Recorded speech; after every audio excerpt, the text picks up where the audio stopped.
Are you looking for ways to prevent insects and pests from getting at your homegrown plants and vegetables?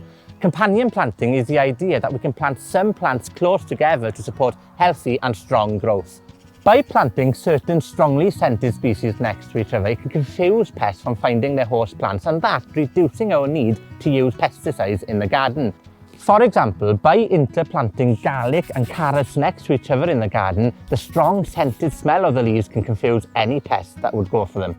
French marigolds are some of my most favourite plants in the garden, and I've grown them from a very young age, and they're absolutely fantastic as companion plants because they help to ward off whitefly in the greenhouse, but also some of the biggest problems we face as gardeners are slugs and snails, and these will help us combat those.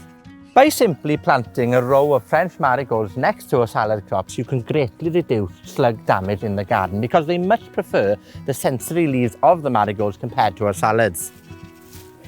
So try this natural method of pest control in your garden to ward off any unwanted pests to ensure that you have lovely, luscious growth of all your plants and vegetables.